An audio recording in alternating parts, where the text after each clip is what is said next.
ఆంధ్ర తెలంగాణలో తక్కువ ఫీజులతో high quality results ఇస్తున్న ఏకైక సంస్థ Tirumal IAS institute. Mega family కోడలిగా ఎంతటి బాధ్యతలు నిర్వర్తిస్తుందో అపోలో హాస్పిటల్ బాధ్యతలను కూడా అంతే స్థాయిలో మోస్తూ ఉంటుంది ఉపాసన కొణిదెల. మహిళా వ్యాపారవేత్తగా మంచి కోడలు, మంచి భార్యగానే కాదు, సామాజిక సేవల్లోనూ ముందుండి మంచి పేరు తెచ్చుకున్నారు ఆమె. మూగజీవాల సంరక్షణ, ఆరోగ్య చిట్కాలు వంటి వాటి గురించి చెప్తూ అందరికీ అవగాహన కల్పిస్తూ సామాజిక బాధ్యతను నిర్వర్తిస్తారు. సమాజం నుంచి తీసుకోవడమే కాదు, ఎంతో కొంత సమాజానికి తిరిగి ఇవ్వాలనే స్ఫూర్తితో తన వంతు బాధ్యతగా సేవా కార్యక్రమాలు నిర్వహిస్తున్నారు.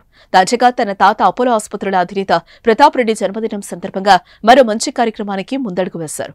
దానిని చిన్నమామయ్య, AP deputy CM Pawan Kalyan ఎమ్మెల్యేగా ఉన్న పిఠాపురంలో మొదలు పెడుతున్నారు.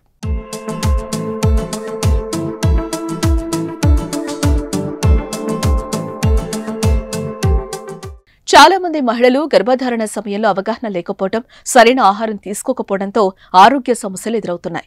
అదేవిధంగా పుట్టిన పిల్లల్లో కూడా పౌష్టికాహార లోపంతో బాధపడుతున్నారు. దీంతో వాటికి చెక్ పెట్టేందుకు ఉపాసన నడుం బిగించారు. ప్రసూతి, శిశు మరణాలు లేకుండా జాగ్రత్తలు తీసుకోవడం, గర్భం దాల్చినప్పటి నుంచి ప్రసవం అనంతరం మహిళలు చిన్నారులకు పౌష్టికాహారం అందించాలని ముందుకొచ్చారు. అంతేకాదు మహిళా సాధికారతలో భాగంగా ఆర్థికంగా నిలదొక్కునేందుకు నైపుణ్యాల పెంపుదలపై అవగాహన కల్పించనున్నారు. ఈ మేరకు ఉపాసన తన సోషల్ మీడియా ఖాతా నుంచి పోస్టు చేశారు.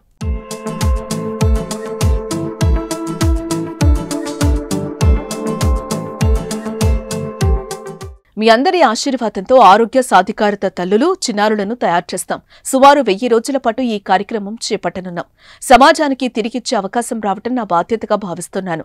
మహిళలు ఆరోగ్యంగా ఉండాలి, వారి పిల్లలు సంపూర్ణ పోషణ అందిపుచ్చుకోవాలి. ఈ లక్ష్యంతోనే మా ప్రయాణం మొదలైంది. తొలుత పిఠాపురంలో ప్రారంభం కానున్న ప్రాజెక్ట్ తర్వాత మరిన్ని ప్రాంతాలకు విస్తరిస్తాం అని అన్నారు. ఉపాసన మరో మంచి పనికి అడుగులు వేయటం, అది కూడా పిఠాపురం నుంచి ప్రారంభించడంతో జన సైనికులు హర్షం వ్యక్తం చేస్తున్నారు. మరి మెగా కోడలు తలపెట్టే ఈ కార్యక్రమంపై మీ అభిప్రాయాన్ని కామెంట్ చేయండి.